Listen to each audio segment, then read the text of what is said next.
Alright, what's up everybody? Dante Fido here, and I'm going to be showing you my Magic the Gathering deck. Yeah, this deck is fucking huge, so I'm going to go through all the cards that are in it first, and then once I'm done with that, I'm going to show you basically why those cards are in this deck and the kind of combos that this deck can do. This has got some pretty devastating stuff, so let's go into that. Okay. So first off, this deck is white-red. Focuses on colorless artifacts. I like to call it Mirror Lockdown, is essentially what I've named my deck. So we're going to go right into what we got in here. First, we've got 13 planes. So these are just standard planes cards. So 13 planes. Next, we've got 4 Windscarred Treads, which make up the white-red combo that we'll be doing. And then we've got 3 Tombs of the Spirit Dragon. Next, we've got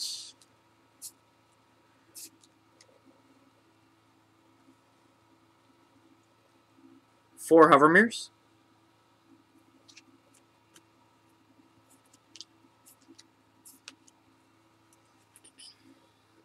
4 Mirror Galvanizers.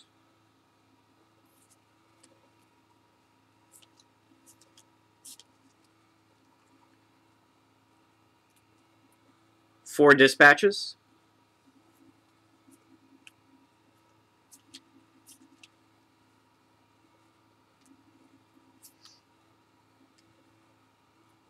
3 Signal Pests.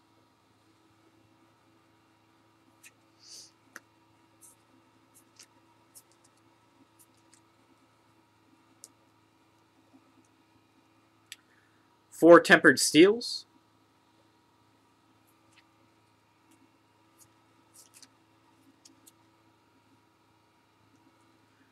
3 Mirror Superions.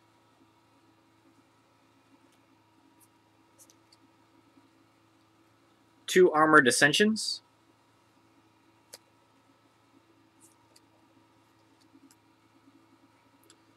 3 Darksteel Mirrors.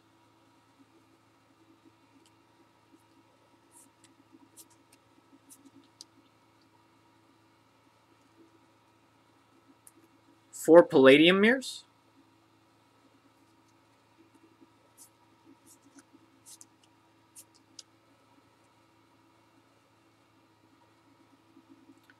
4 Master's Crawl.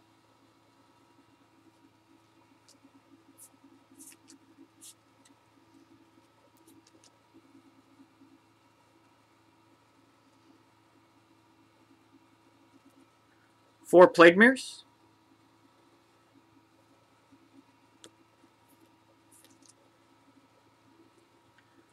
2 Banefires.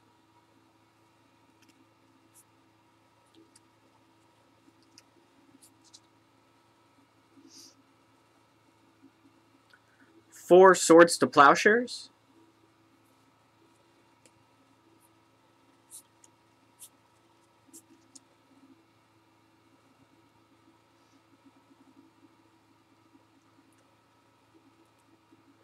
4 Iron Mirrors.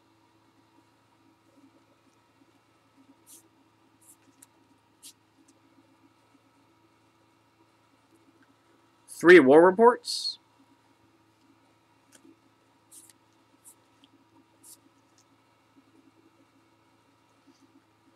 3 Pacifisms.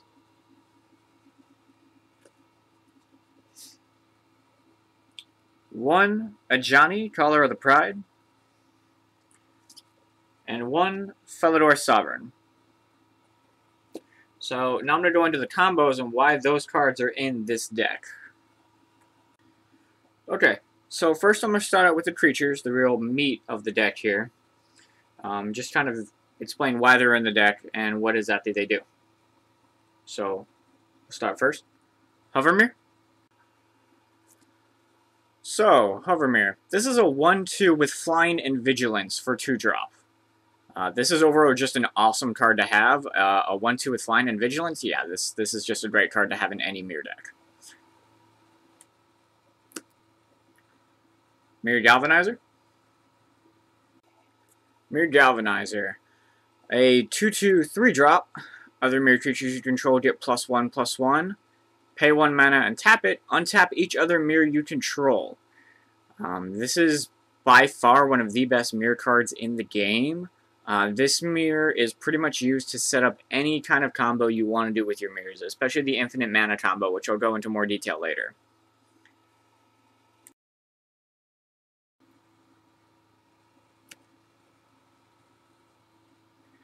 Palladium Mirror. Palladium Mirror. A 2/2 3-drop, add 2 to your mana pool. So, as I just mentioned, that infinite mana combo, this is exactly how you do it. You get 2 Mirror Galvanizers and a Palladium Mirror. These 3 cards on the field will give you infinite mana, and here's how. So, you tap Palladium Mirror for 2 mana. Okay, you have 2 floating mana. You pay 1 mana to tap Mirror Galvanizer and untap all other mirror creatures you control. So now you have 1 floating mana. Palladium Mirror is back to being untapped. Tap it again, get 2 mana. Use your other Mirror Galvanizer, pay 1 mana, tap it, untap all other mirrors you control. You're now back to having 2 floating mana, but now you have your other Mirror Galvanizer untapped, and another Palladium Mirror, and that same Palladium Mirror untapped. Tap the Palladium Mirror, you've now got 5 floating mana. You can basically do this combo infinitely, back and forth, where you just tap your Palladium Mirror, use the 1 mana to tap it, untap your other Mirror Galvanizer, and just cycle back and forth between those basically 2 actions, back and forth between tapping for mana and untapping Mirror Galvanizer and your other Mirror Galvanizer and Palladium Mirror at the same time to pretty much get infinite mana.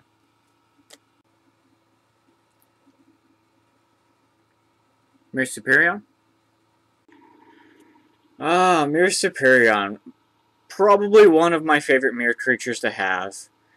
Spend only mana produced by creatures to cast Mirror Superion, a 5/6 2-drop. Now what this means is basically that Palladium Mirror that we just had, yeah, he taps for 2 mana. Tap Palladium Mirror for 2 mirror mana, basically. Drop out Mirror Superion. You can have this guy out as soon as turn 4. And a 5/6 in turn 4, that's fucking scary right there.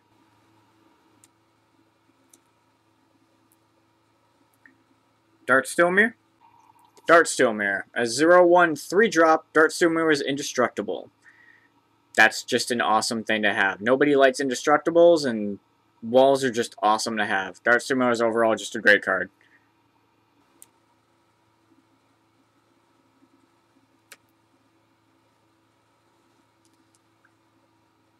Iron Mirror? Iron Mirror, a 1/1 2-drop, add a mountain to your mana pool. Basically, this works kind of the same as Palladium. Get 2 of these out on the field where you can tap each other alternatively. Congrats, you now have infinite red mana.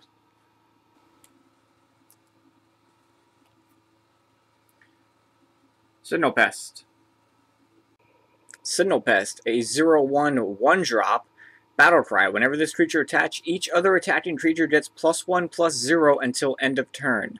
Signal Pest can't be blocked except by creatures with Flying or Reach. Basically, when you get this out on the field, you now have a +1 to every time you attack. Considering the fact that most creatures don't have Flying or Reach, Signal Pest is basically getting to attack for free every time and buffing the shit out of everything you have.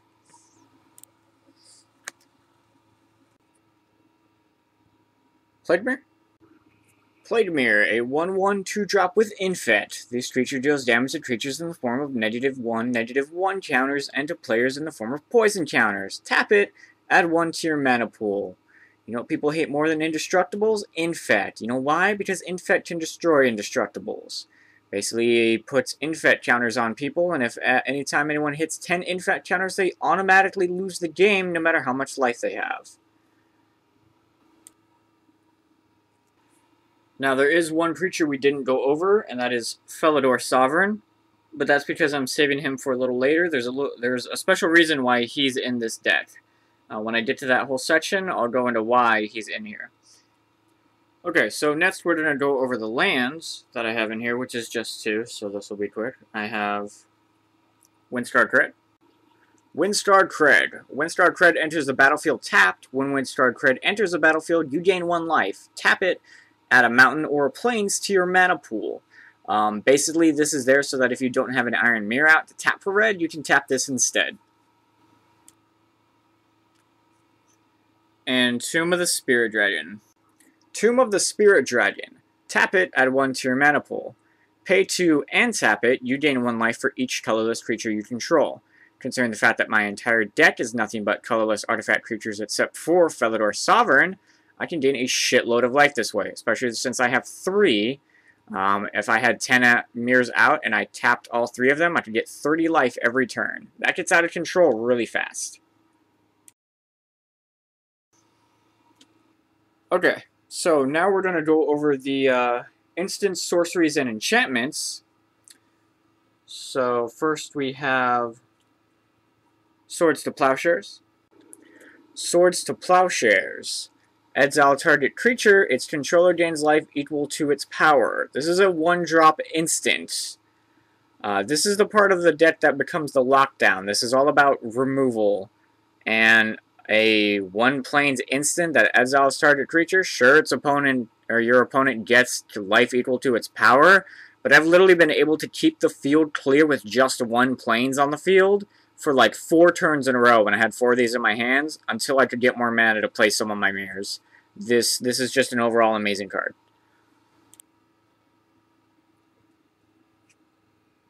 Dispatch. Dispatch, another 1-drop instance. Tap target creature. Metalcraft. If you control 3 or more artifacts, exile that target creature. This is pretty much another Swords to Plowshares. This is overall just an awesome card to have in my deck. It's all about that control, that lockdown. Keeping control of the field the whole way through. This card does that amazingly, since I can get 3 artifacts out on the field in probably about 2 or 3 turns.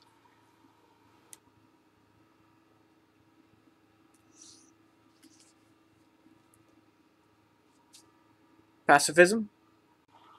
Pacifism. 1 plains, 1 colorless, enchant creature. Enchanted creature can't attack or block. Don't have an exile in your hand? We'll just lock that creature down by making it not attack or block. It now becomes completely useless. Unless it can tap for some kind of ability or anything, it's not going to do anything to you for the rest of the game. Tempered Steel. Tempered Steel. 2 plains and 1 colorless artifact creatures you control get +2/+2. That is just amazing. Like, that just works incredible for my deck. It basically increases all of my creatures by +2/+2. Okay, let's do a scenario here with Tempered Steel. So, turn 1, you play 1 plains. You have 1 plains. Turn 2, come back, you have 2 plains. You tap 2 to do Plaidmere. They say they play something else. You come back. Turn 3. You have 3 plains. Tap 2 of those plains and mana from Plaidmere to do Palladium Mirror. Comes back to you. You still have 1 plains open, so if need be, you can exile whatever they're going to play. Say they're going to play something, tap 1, exile it. Comes back to you. Play another plains, so now you have 4. Tap 3 of those plains to do Tempered Steel. Tap 2 mana from Palladium Mirror to do Myr Superion, and you now have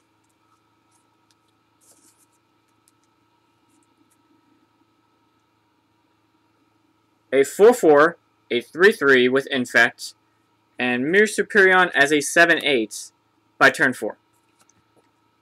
And whatever creature they had, you probably just exiled it. In fact, you can play more mana now. You actually probably still you still have 1 more plains open, so if need be, you can exile something else also. They're pretty much fucked now. So there you go. War Report. War Report. 1 plains, 3 colorless instant. You gain life equal to the number of creatures on the battlefield plus the number of artifacts on the battlefield. And yes, that means artifact creatures count as 2. Basically, that means you're going to get a shitload of life with however many mirrors I have on the field. Every mirror that's on the field will give me 2. Okay, so it's at this point now that I would like to talk about Felidar Sovereign. Felidar Sovereign, a 2 plains, 4 colorless creature cat beast with vigilance and lifelink. At the beginning of your upkeep, if you have 40 or more life, you win the game. So basically what you want to do is get out a shitload of mirrors, use War Report so you get a shitload of life off of them. If at any time you happen to have Tomb of the Spirit Dragon out, you can tap that for life every turn. Usually most games I have more than 40 life. It's really just a matter of when can I get Felidar Sovereign out that'll automatically let me win the game. The fact that he has Vigilance and Lifelink means that you can put him on the field, attack with him every turn, and then block with him every turn too to constantly get 4 life. The fact that he's a 4/6 means he's not going anywhere anytime soon. Master's Crawl. Master's Crawl, a 1 plains, 2 colorless instant. Put 2 1/1 colorless mirror artifact creature tokens onto the battlefield. Now, this is an awesome card to play just to reinforce your position if you're trying to get enough artifact creatures out so that you can use your dispatch to exile something on the field. Or if you just have a tempered steel on the field and your opponent goes to swing at you and you pop out 2 3/3s on the field instead. That usually tends to fuck with their day.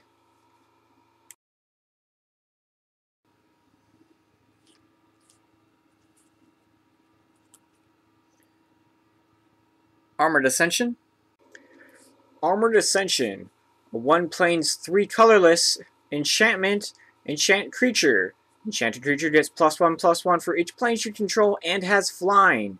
You know what's really hilarious to do? Have 2 tempered steels on the field so your Plague Mirror is a 5/5, happen to have 5 planes, put Armored Ascension on it so it's a 10/10 with flying, and swing for game in 1 move. They hate that.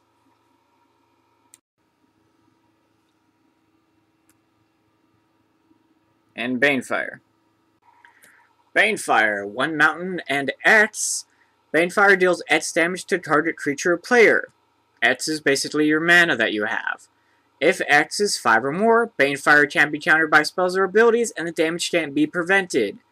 Basically, what the plan is to tap for infinite mana, and either make one of those taps your Iron Mirror that you tap for red, or one of your Windstar creds, hit the player for infinite, and there's no way to stop it, since it can't be countered by spells or abilities, and the damage can't be prevented. Basically, if you can manage to pull this combo off, you've won.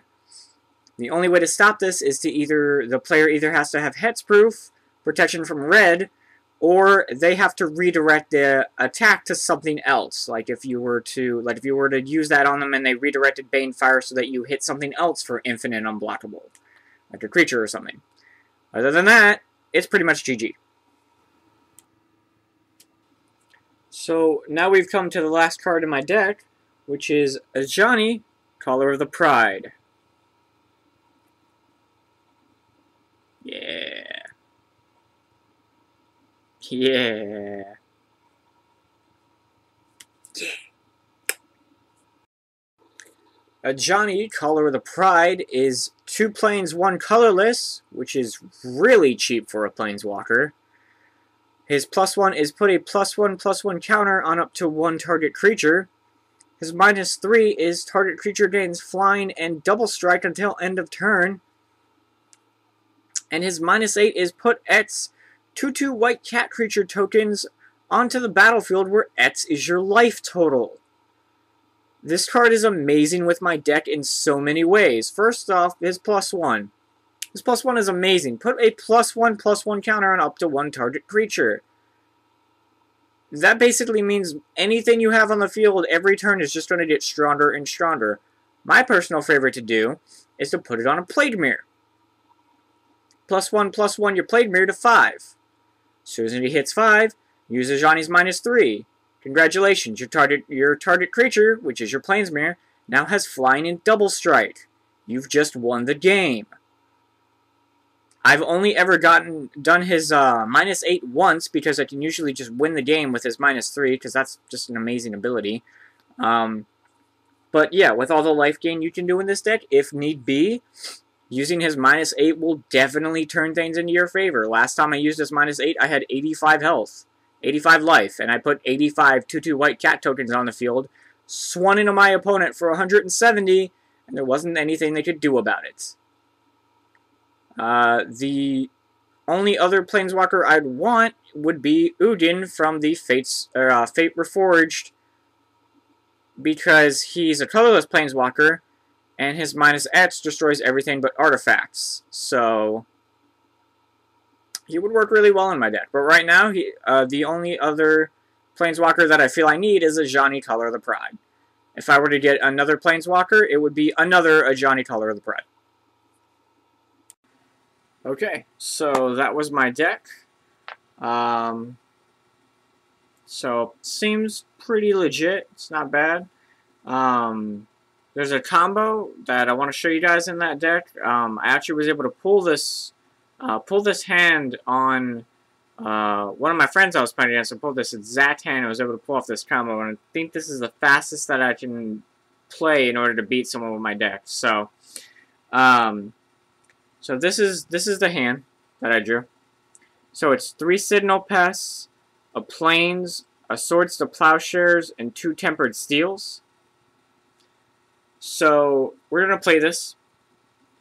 We're gonna play this hand. So first you get Plains, tap 1, do Signal Pest. So now you have 1 Plains and Signal Pest out. Draw your next card. It's another Plains. So now you have 2 Plains. You're going to tap both of these to play your other 2 Signal Pests. So now you have 3 Signal Pests on the field. It's going to go to your opponent. Your opponent's going to do a move. It's going to come back to you. You're going to draw a card. It's going to be another Plains. So now you have 3 Plains. You're going to tap all 3 of these to play the Tempered Steel that's in your hand. So now, your 3 Signal Pests are 2 3s. And when they each attack, they're going to give each other +1. So you got 3 Signal Pests on the field. So that means he's going to attack, and he's going to become a 3/3 and a 3/3, while he's a 2/3. He's going to attack and make him a 4/3 and him a 3/3. He's going to attack, make him a 4/3 and a 4/3. So now you're going to be swinging for 4, 8, 12 on the 3rd turn in the air, because Signal Pests can't be blocked except by creatures with flying or reach. So now you're swinging for 12 in the air on your 1st turn. So that's going to hit your opponent more than likely. So now your opponent's down to 8. So your opponent's going to flip the fuck out more than likely. And if they don't scoop right now, they're probably going to play a creature or something. So it's going to come back to you again. You're going to draw another land. So that puts you at 4 Plains. You're going to tap 3 of them to play that 2nd Tempered Steel in your hand. So now you got 2 Tempered Steels on the field with your 3 Signal Pests, who, with 2 Tempered Steels, are now 4 5s. And then when they all swing together, they're going to become 6 5s. So now you're swinging at your opponent for 18 in the air. But that's right, they played that creature. Well, you still have that 1 Plains left over. You're going to tap that, use the Swords of Plowshares that was in your hand, exile their last fucking creature. Because they're going to get some life, but I guarantee you it ain't going to be enough to survive 18 in the air. And that's going to be game. So that, as far as I know, is the fastest that I can, the fastest combo I can pull off with my deck. It's pretty much a win by turn 3. Because by turn 3, they're going to take that first 12 in the air, and then they pretty much know they're dead after that. And like with a second Tempered Steel in your hand, you can only make it worse. I mean, that could be any other number of cards. Instead of a Tempered Steel, it could have been another. It could have been a Dispatch, because you've already got 3 artifacts on the field. You can exile another one of the creatures. it could have been like a Johnny or something, and just be like flying in double strike, bam. It could have been a number of things. Tempered Steel just makes it that much better, but that's pretty much my fastest combo there that I can pull off with that deck. So one other combo that I had was actually using my two favorite creatures together, which was Felidar Sovereign and Ajani Caller of the Pride. And basically all I had was I had Felidar Sovereign out on the field, and then at like next turn played Ajani. Used this +1 on Felidar Sovereign to make him a 5/7. And I think my opponent had something like an Indestructible on the field, so then I swung at it with Felidar Sovereign and gained the 5 life. And then it went to my opponent and came back to me. And I used Ajani's +1 on him again to make him a 7/8. Or sorry, not a 7/8, a 6/8. And then swung at my opponent again to gain 6 life, so then I was at 31. And then I think my opponent played like an actual creature card, but then it came back to me. And I used Ajani's -3 on Felidar Sovereign to give him flying in double strike, so then I swung at my opponent for 12, and I gained 12, which puts me at 43. And then it went to my opponent, and he couldn't do anything because Felidar is now a 6/8. And then it came back to me, and I won at my upkeep because I had 43 life. So that was a pretty fun combo that I managed to pull off. I didn't have like anything else in my hand to play but that. So that was awesome. I got to use those two cards together to win the game like that. But yeah, that was good stuff.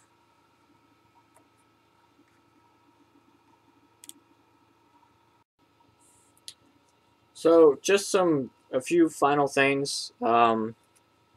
This deck is 77 cards, which is like, holy shit, that's a lot of cards. So I like to kind of bring it more in line, just, you know, with the standard 60. So things that I could do to lower the amount of cards in this deck, I could just straight take out the red. I could take out the Iron Mirrors, I could take out the Windscar Creds, and I could take out the Banefires. And that would lower it down to a pretty decent amount. I'll probably do that at some point. I like to just have, like, my options open. I've had a lot of times where I could, like, even if I can't pull off the Infinite Mana combo, I could still tap Banefire for 5 or more and, you know, hit my opponent decently hard. And, or one of their creatures.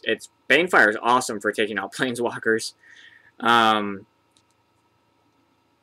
And then it's just always good to have, like, the mirrors, my 4 Iron Mirrors in there that, you know, they tap for red, but the fact that I run a colorless deck means, like, anything I tap for mana just is always helpful. So I like to kind of keep my deck where it's at. And then I've just got mirror tokens for when I play Master's Call. So the last part of this will just kind of be like a wish list, like this deck is really pretty decent. I've honestly only spent about $20 on this deck. I'll probably spend about $30. I've probably spent about $30 to put this deck together. Most expensive card was Felidar Sovereign. Felidar Sovereign alone was $10. Ajani was $5, and then all the other pieces of it were like maybe like $1 or $2 each, or even like the dispatches were like 50 cents each. So I mean, you could put together a pretty decent Magic deck for really not a lot. I mean, I put that together for about $30. So, but yeah, the last part of this will just be like a wish list. What I want to continuously either like put in this deck to make it better, cards that would really help me out. So I'll show you guys that.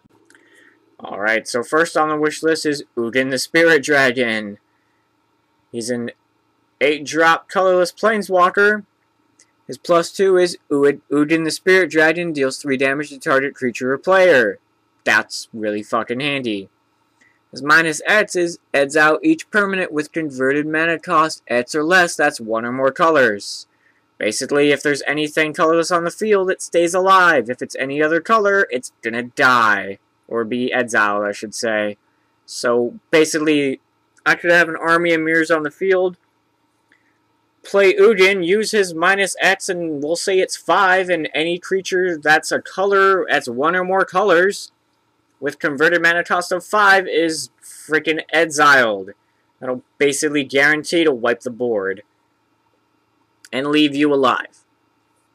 And then his -10 is just kind of like, I feel like a Johnny's -8, where like if you are able to do it, awesome, but you're not going to need it to win.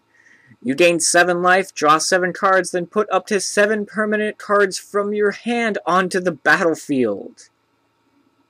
Yeah, if you don't win after you do that, then you're doing something wrong. Our next card on the wish list is Cranioplating. A 2-drop artifact equipment. Equipped creature gets +1/+0 for each artifact you control. Holy shit. That, I could put that on anything and it would escalate really quickly. It's overall just a pretty good card to have, and I actually don't have any artifact or any equipments in my deck, so that would actually be pretty handy. Next is Quicksilver Amulet, a 4-drop artifact. Pay 4 and tap it. You may put creature card from your hand onto the battlefield. Now when you do this, this isn't considered casting a spell, so the card can't be countered. Basically, this can happen at any time as well. Now the trick that I would want with this is, say at some point I hit over 40 life, it goes to my opponent's end step, I decide to pay 4 mana and tap Quicksilver Amulet to play Felidar Sovereign for 2 less mana than it even costs. And since it's right at their end step and it's not casting a spell, it can't be countered. They'd have to exile it or burn it or something right then. If not, it's right at their end turn. They need to do something or it's going to immediately hit to my upkeep and I'm going to win the game. That's really the only reason I would want that card in there, is to use like a really clutch Felidar Sovereign play. That, and because you can just straight put a creature from your card onto the battlefield. If I don't have any mirrors that tap for mana, I can instead pay 4 mana and play Mirror Superion straight from my hand. It lets me do that too, so that's also pretty handy. Next is Coat of Arms, a 5-drop artifact. Each creature gets +1/+1 for each other creature on the battlefield that shares at least one creature type with it. For example, if 2 Goblin Warriors and a Goblin Shaman are on the battlefield, each gets +2/+2. I don't even think I need to go into detail what this could do for all of my mirrors. I could get +1, I could have like 4 Mirror Galvanizers, a bunch of tokens, and make all my creatures like +20/+20 or some shit, because I already getting +1/+1 from the Mirror Galvanizers. It would get out of control really fast. But yeah, it would be a really good card in my deck. Unfortunately, this card is like $10 just for one of them, so kind of don't want to spend the money on one now, but maybe at some point. I don't know. And the last card on my wish list for now that I can think of is Basilisk Collar. A 1-drop artifact equipment. Equipped creature has Death Touch and Lifelink. Equip it for 2. That's really fucking awesome. You can put that on pretty much anything and it's going to be amazing. Especially when I'm buffing all my creatures up and I have Lifelink and Death Touch to wipe out everything. Ideally, what I would want to do is actually put that on one of my Darksteel mirrors, and now I have an Indestructible with Death Touch. And if I happen to have a Tempered Steel out and it has the 2/2, or the 2/3 on it, it'd have Lifelink 2 and be getting me life at the same time.